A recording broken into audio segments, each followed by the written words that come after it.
All right, so I'm just going to jump right into this since we have a little bit shorter time. My name is Sara Stevens. I'm the Director of Animal Collections at Butterfly Pavilion. And you might be wondering, why is somebody from a Butterfly Pavilion here talking?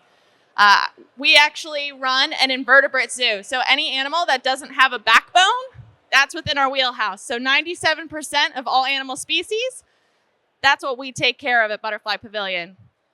Here today, I'm going to be talking to you about how Florida coral made me a better reef keeper. At Butterfly Pavilion, we are an AZA accredited institution, which means we're accredited by the associations of zoos and aquariums, which is a pretty high standard of care, but also allows us to do a lot of really awesome research and conservation projects. So the Florida coral that we work with come from the Florida Reef Tract.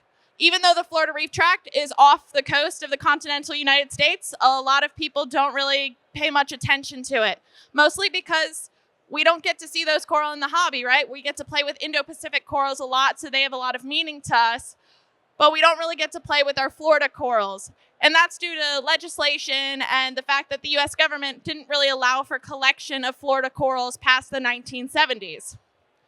The Florida Reef Tract is a really incredible ecosystem. It's about 350 miles long. It goes from the north of Miami all the way down into the Florida Keys. It's incredibly expansive. It's economically very valuable.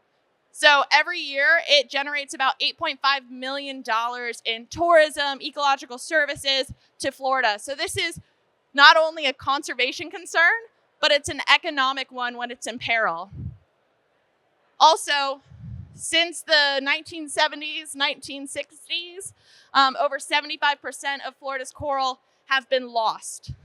So we think a lot about the Great Barrier Reef, right? There's a lot of press around the Great Barrier Reef that the Great Barrier Reef is dying.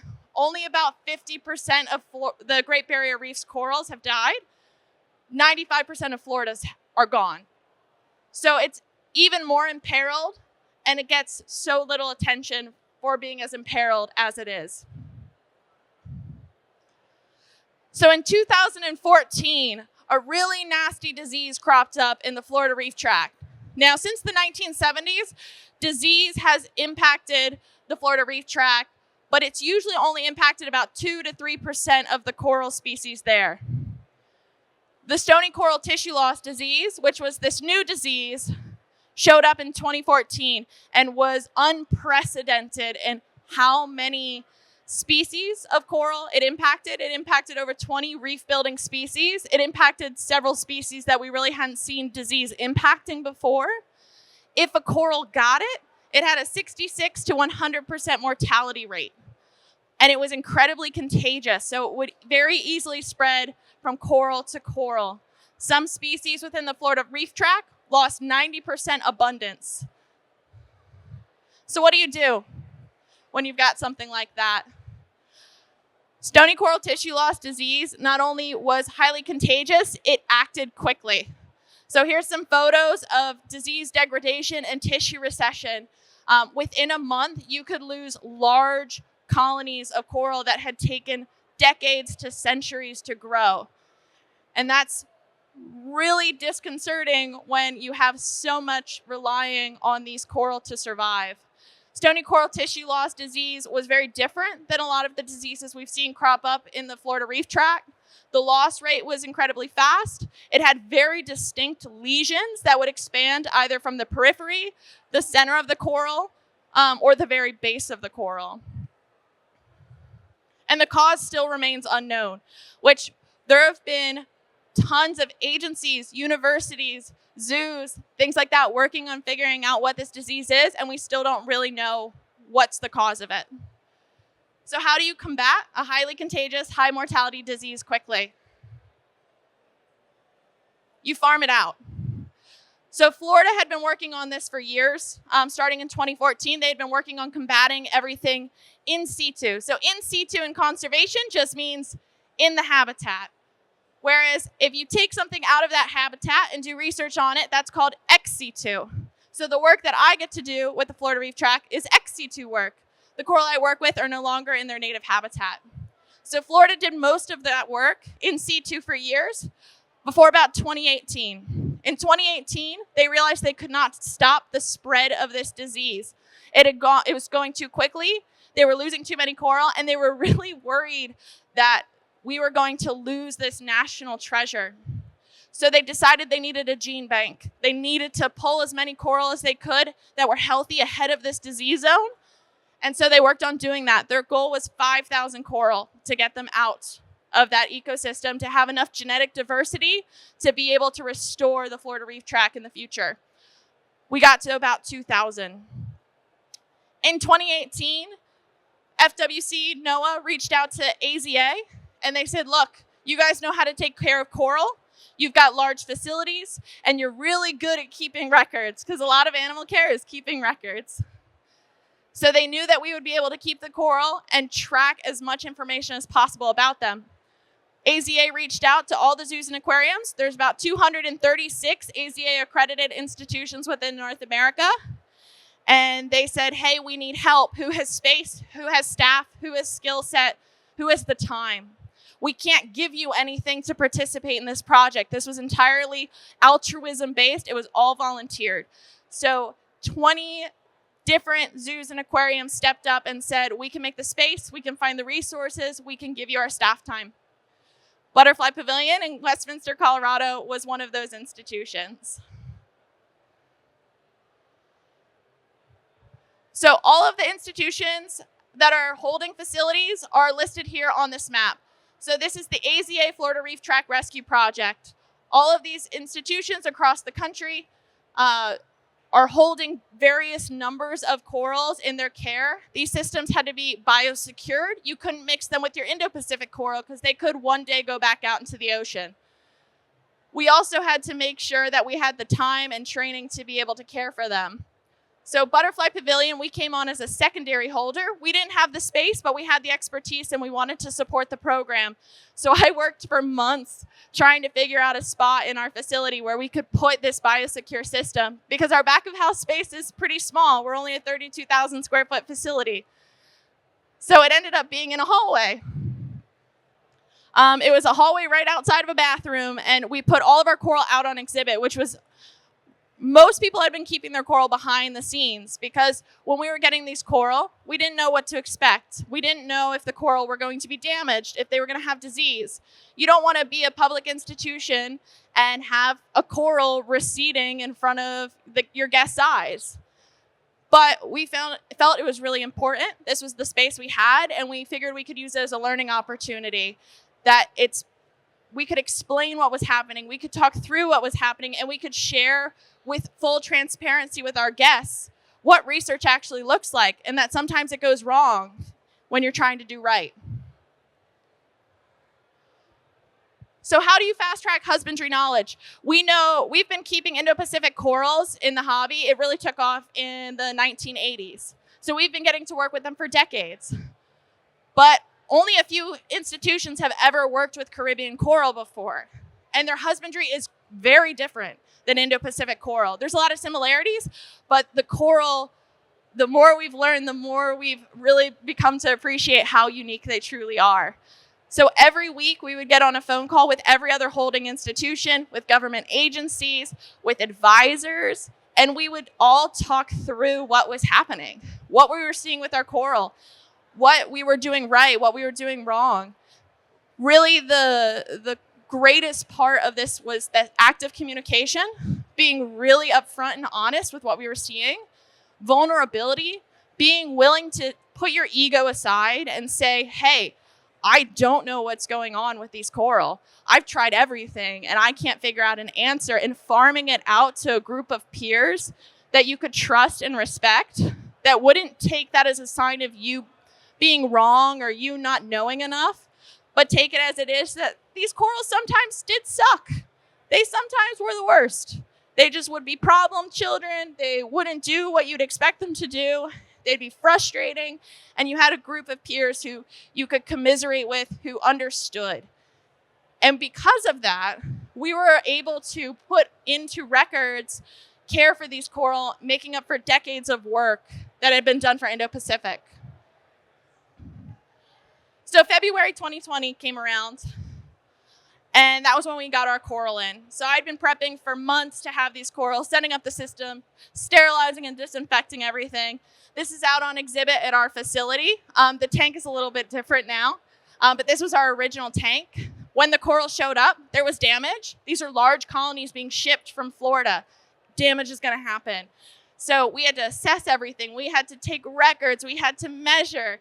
It was a very long night. But it was awesome to finally have these coral in our facility. Just in time for March 2020, when our facility closed down due to COVID. While there was a lot that was really stressful about that, it also gave me hours upon hours that I could work on these coral, to learn the coral, to baby them, that I would not have had if they had just been out in the general public to see. I spent about 5 to 6 hours every day working with these coral, scraping away pests, taking measurements, taking records, and was able to see incredibly awesome results. So this is a Eusmelia fastigiata. This is a genus that you can only find within the Caribbean. This is my favorite coral that I have because this was the most pain in the butt coral I had. When I first got this in, it was damaged. There was mechanical damage. It had pests and algae at the base. Because you need to understand, these corals were basically triaged out of the ocean. This was not taking our time, picking the best possible specimen. This was, we have to very quickly get as many coral as we can out because the disease is moving faster than we can keep track of. So this Eusmelia started with 17 polyps, February 2020. By May 2020, we were able to get it to color up. The tissue became a lot plumper. This coral that I had never seen polyp extension on, I was finally seeing tentacles. I was finally seeing it actively eating. And then as of May 2023's reporting, we have 68 polyp heads on this coral. We quadrupled in size, a slow-growing reef-building coral. So how do you do that? First, you kind of want to dive beneath the surface of your coral. Working with this project going into it, I probably knew what a lot of you guys do, right? Coral 101, the basics. We were working with scleractinia coral, which are hermitimic coral. That means they're reef building. They use a calcium carbonate skeleton in order to build, and then their tissue colonizes over top of that skeleton. But what a lot of people don't realize, within the tissue of coral, not only is there zooxanthellae, there's tons of different types of zooxanthellae. So coral are considered a holobiont, which basically just means it's like a tiny little world going on inside of that tissue. And it takes an animal that is kind of already complex and just ramps up that complexity if you really think about it. And zooxanthellae really started to come up a lot in our conversations when it came to this coral. So who from here is familiar with what zooxanthellae is? Right? You've heard of it. So zooxanthellae also goes by the name Symbiodinium. That's the actual scientific name of zooxanthellae. Zooxanthellae is a colloquial term that we use. It's kind of like a common name. So Symbiodinium is a photosynthetic dinoflagellate. So it's just a type of algae that lives in symbiosis within the coral. And it's responsible in photosynthetic corals for 95% of coral energy requirements. That's a lot. That's a lot of the coral's nutritional and energy needs coming from something that a lot of people don't really know much more than its name. And zooxanthellae is kind of cool.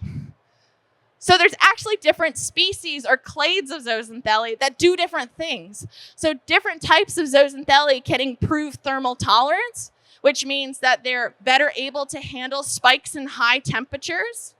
So as our oceans are warming, we may see corals shifting to some of these other clades. Nutrient uptake. Certain clades are really, really good at eating the food and taking the nutrition from that environment and utilizing it better. Improved calcification. We really want our coral to grow, and different zooxanthellae can help it do that better. And then coloration. Certain zooxanthellae have been found to align with certain really cool red pigmentations and colorations within the coral. So why is this important? Why am I lecturing you on Symbiodinium and zooxanthellae? It's because it's really important when you think about coral bleaching. And whenever we think of bleaching in coral, we are like, that's bad. You don't want your coral to bleach. And that's exactly where I've always been. But I never really understood the mechanism of it or what bleaching could tell me about my coral. So when a coral bleaches, it's an expulsion of zooxanthellae. So basically, if you're on a plane, right, you put your air mask on first. Coral does the same thing. If it's super stressed out, it's like, I got to protect me. Hitchhikers, get on the road. And it gets rid of all that zooxanthellae. But what that leads to over time, if a coral maintains that bleach status, decreased calcification, increased disease susceptibility, and overall, usually it'll end in mortality, right? Bleaching is bad. Oh, here, if you look at, you can kind of see here, the black circle up at the top, you see that really thick pigmentation that's really dark. That part of the coral is not bleached. But if you see down lower, you can see on the edge of the tissue, it's gotten more translucent. A lot of times when people think of bleached coral, they think of a white coral. But if you're seeing a full white coral, there's a really good chance it's dead. Bleaching, you're going to have translucent tissue still on your coral skeleton. And as long as you have that translucent tissue still on that coral skeleton, you've got a shot to bring that coral back. So can bleaching be adaptive for coral? There's certain coral within the Caribbean that bleach every year on a cycle. Like that is part of their adaptive strategy for survival. So that was something we got to learn from this project, that we didn't just have a bad tank, the coral was designed to bleach at certain times of the year. And a lot of that can be an adaptive strategy.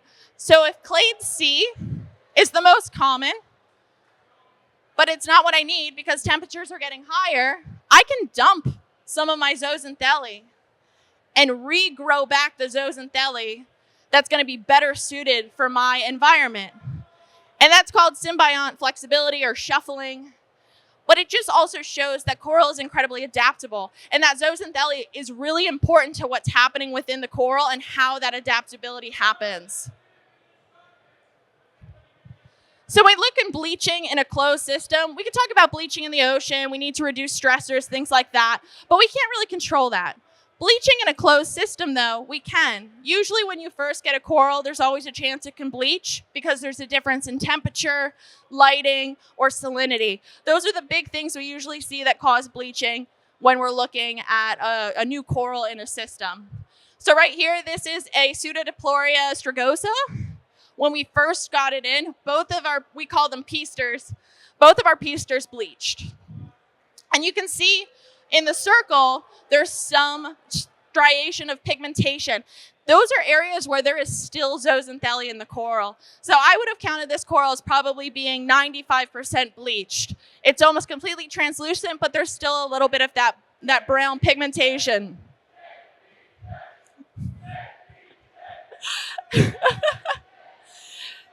So when you have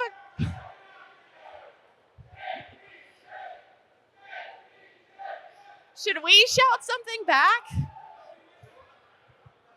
I've got a microphone, I can be louder. So when you have a coral like this, the left side was how it bleached early on in caring for it. And within about a month and a half, we were able to get it back up to the coloration on the right. So how do we do that? First, we corrected any stressors. So we made sure that we put it into a lower light area so that it wasn't a light situation. We made sure our temperature and salinity remained as stable as possible throughout this process. And then we increased our heterotrophic nutrient uptake, which is a big fancy way to say we fed the crap out of them. So we fed and fed and fed those coral because when they've lost the thing that provides 95% of their energy requirements, you need to supplement. So as long as a coral is bleached, feed it. Actively feed it. Feed it small foods that are appropriately sized for the polyps. Make sure you're using amino acids and things like that in your system to support that coral. Because as long as it can get its food in other ways, it can recover that zooxanthellae, either by regrowing it within its tissue or re-recruiting it from your water column. So this is an example of one of our Fusimilia eating. I was a big fan of feeding our coral a reef blend. So it was a combination of different foods. I had the best success of getting this coral to extend tentacles when I fed Calanus. We found that for whatever reason, the PE mysis shells would actually cut up the mouth a little bit of the coral. So we went with Calanus instead. You could also feed soft foods like scallop if you got them small enough, but Calanus was easy. The coral liked it. It got an immediate feeding response every time. In addition to that, we would supplement with other vitamins, amino acids. We'd even mix in pellet or powdered food. Sometimes with some of my coral that really wouldn't extend their polyps, I would put a pellet on top of the coral polyp, and over time it would eventually open up. Or a hermit crab would steal it, one of the two. But that was a great way to help get them eating, because once a coral is eating, it helps just boost its health and its immune system. And something we found with the Florida Reef Tract coral was that they were heavy feeders. These guys love to eat. Indo-Pacifics, you don't have to feed as much, but these guys loved food. So some systems were being fed once or twice a day to just keep up.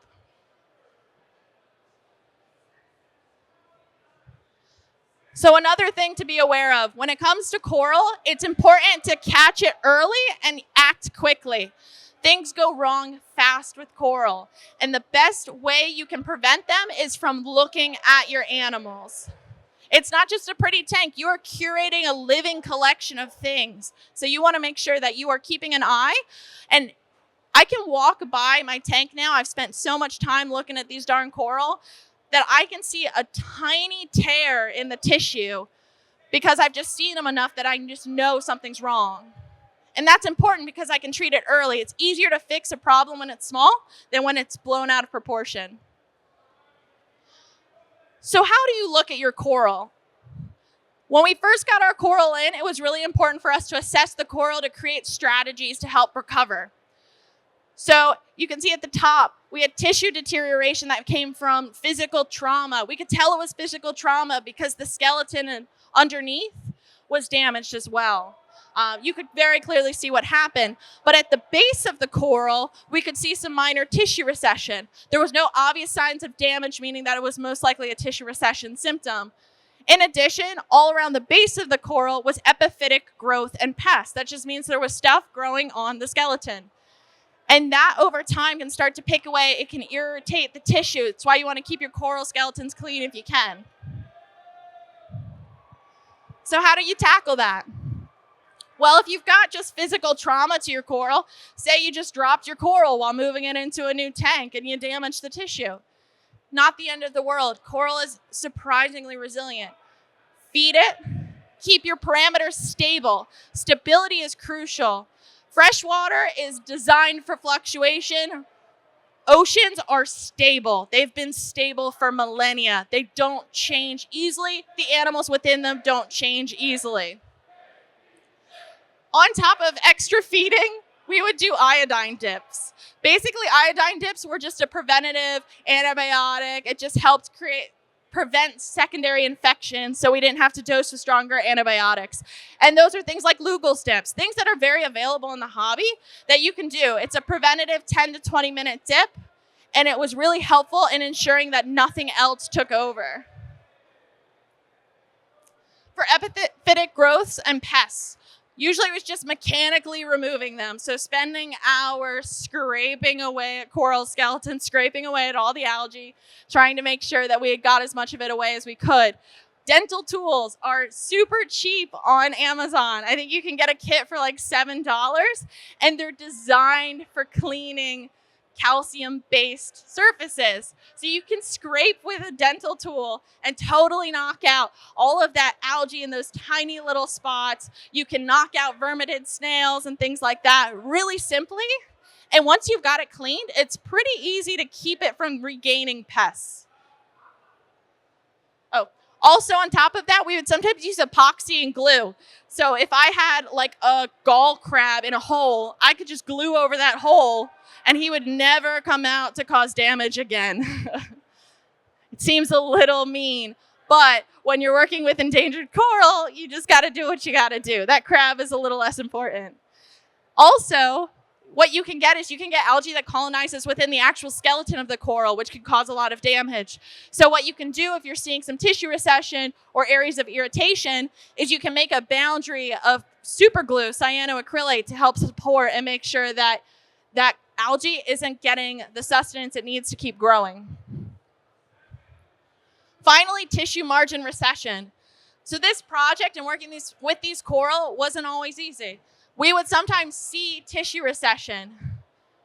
So this over here is our Lori's MCAV. This particular coral was from the very beginning just a general pain to care for. It was on a slow recession for like 2.5 years where it slowly we could not figure out why the tissue was receding, why the coral was unhappy. Initially, we did some efforts of doing some cyanoacrylate on dead skeletons so it wouldn't be colonized with algae. This coral over here, we had a situation where our old tank started coming apart at the seams. So we had to very quickly change out a brand new system, and the changeover into the new system shocked a lot of our coral, and we saw a lot of tissue recession from that, regardless of how much time and energy we put in keeping everything as similar as possible. So when you have tissue margin recession, it's really important to understand that that's not a disease. Tissue margin recession is a symptom. So when you first are seeing this on your coral, if you're lucky, you've caught it quickly. You were eagle-eyed. You saw that little line of white, brand new skeleton being exposed. So you want to first look, has anything changed in your system? Do you have new pests or parasites? Is something environmental happening in your tank, around your tank? Is there the chance that you've introduced something that could have had disease? You want to eliminate any stressors. A coral that's stressed out is not going to recover. So eliminating those stressors, making sure that that coral is as happy as possible is critical. Another thing that we would sometimes do is we would actually scrape away dying tissue and we would cap the edge of the tissue with cyanoacrylate, almost like a Band-Aid. So you got as much of the disease out as you could, you capped it off, and then you continue doing iodine dips to help the coral recover. If none of that worked, then we would transition into utilizing antibiotics like amoxicillin and things like that that had to be prescribed by a vet. But usually we would try and do as much as we could before we kind of got to that point. And so I'm going to be kind of wrapping up here, but I really want to highlight that working with this project really taught me that successful coral care is a mindset. You don't need to know everything to be good at caring for coral. You don't need to know everything to adapt to problems that pop up within your system. You need to surround yourself with people who support you and seek knowledge to make you better. If you're surrounded by people who push you, who ask questions, who you feel comfortable saying, I don't know, but I want to learn, or can you help me? That's probably the most important skill set you can possibly have. I was very fortunate that I had a very valuable resource right in my back door. Jake Adams from Reef Builders was a huge, huge proponent of these Caribbean coral. He was probably my biggest advocate within the state of Colorado and a wonderful friend. I remember bouncing off issues with him when I ran into them just to see if I could get additional information that I couldn't find in our holders calls. He did an awesome job of promoting that and was a valuable resource for me, and he never judged me when I had questions that maybe were easy, right? And having those people you can rely on are incredibly important. Another thing to remember is failure is inevitable, but not insurmountable. Something I tell every new intern, aquarist, staff member is when you work with animals, at some point in your career, in your life, you are going to make a decision that leads to the death of an animal. And I think that's something we don't talk about enough, is that even if you did everything perfectly, sometimes things go wrong. And that can be crippling if you're not prepared for it. And it can make you feel like the worst person in the world. But if you don't learn from that experience, if you just shut it down and walk away, then you'll never be able to. Shouldn't laugh. This is a darker part of the talk. If you don't keep moving forward, then you can never push for more knowledge, push for more information, push for more innovation. So failure should never be a reason to to pull back, to not try. Just because you don't know doesn't mean you can't do better. And these were some of our corals. I was almost fortunate in a way. So the coral up there on the left was, I still to this day remember, MCAV4, outplant MCAV4. I still remember its ID number because it came to me diseased.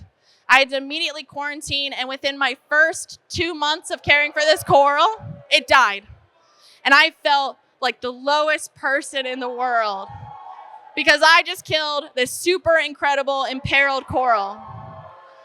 But there was nothing I could have done to save it. It was already diseased. All of the treatments weren't working. And it wasn't necessarily that I did wrong. It was just sometimes things are outside of your control.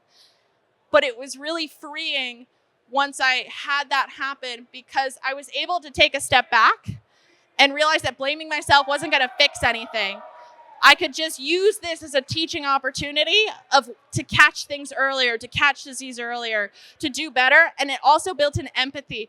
I was so empathetic when other people lost their first coral because it happens. These are delicate creatures. For how resilient it's tough to take care of them. And then finally, we all start our journey somewhere. And I think Aquashella is a really good example of that. We have people who have been here for centuries, like here in the front row. And we have people who this is their first interaction with coral or freshwater. But we all start at the beginning, and we are all constantly learning and growing. And it's so important that as an industry, we support each other in that journey. And we don't get mad at somebody for not knowing something. We encourage them with resources, and we help them out. And I think that's the strength of this hobby and this industry is how much community there is here. And as long as we continue to value that community, we're going to go so far. Does anybody have any questions? Yeah. Sorry? Oh, so the question was, where did I go to school? I actually went to a small state school in Pennsylvania, right? That's the place to go to for a marine biology degree. But they trucked us down to the Chesapeake Bay, so I did tons of field work in the Chesapeake Bay. But my degree is in marine biology with a minor in chemistry.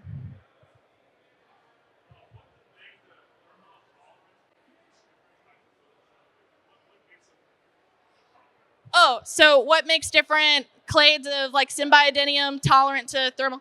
That's such a great question. They're not really sure.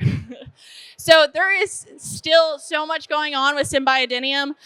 They've reclassified the clades multiple times. So it's kind of a new frontier in regards to coral research that I'm really excited about because it offers up a lot of opportunity.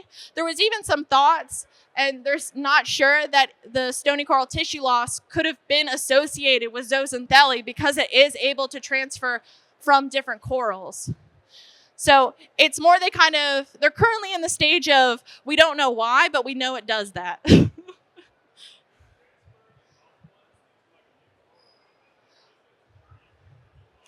So there's some research that does suggest, so when it comes to zooxanthellae, most coral get their zooxanthellae when they're a baby coral, right? So they get it from their parent. And when they're growing up, what zooxanthellae they got from their parent colonies of coral, that's kind of what they have. But there's new research coming out that's suggesting that in certain situations, they can uptake novel zooxanthellae from the water column. And then that zooxanthellae can make it to large enough percentages within the coral that it's significant. So usually there's a dominant zooxanthellae in the coral, like that's in charge. And then there's like 1 to 10% of the other zooxanthellae clades in there. But they found that some of these novel coral zooxanthellae could get up to 33% within the tissue. I never thought I'd say the word zooxanthellae that many times in like one. Yeah. No, it's cool. They've done that in some of the trials to track how the coral uptake and utilize the symbionts. So they'll encourage the coral to bleach, usually through stressors. What does that mean for the hobby? I'm not really sure. It's a brand new field, and I personally found the more I learned about symbionts and zooxanthellae, the more I fell down a rabbit hole, because it's just a really cool, interesting, fascinating thing to think about, that within the tissue of these coral is a whole nother world where things are happening and changing constantly, and that drastically impacts how well our coral do, how they look, what we need to do to keep them healthy. So it's a really cool, fun thing. And I'm sure, I hope some of you go run and check out Symbiodinium and symbionts and read some papers about them, because they're really, really neat. Any other questions? No? Awesome. Oh, yeah. Where do I work? Oh, so I work at Butterfly Pavilion. We're an AZA accredited invertebrate zoo in Westminster, Colorado. So if you're ever in the Denver metro area and you want to come see these coral, they're out on exhibit for us. There's also multiple facilities who participate in the AZA-Florida Reef Tract Rescue Project network. I highly recommend going to those zoos and aquariums to support them. Most zoos are funded through their front gate and do a lot of wonderful conservation work. And there's a lot of facilities that might be in your own backyard. Moody Gardens actually did a part of the project, but now they're focusing on flower banks. So taking the same model of supporting coral conservation and doing it for a coral reef that's right in your own backyard here in Dallas. Anything else? Any other questions? Cool. Well, they're going to be having the Jake Adams Memorial here soon, so I'll be getting off the stage. If anybody has any additional questions, I'll definitely hang out and chat. Yeah. Thank you.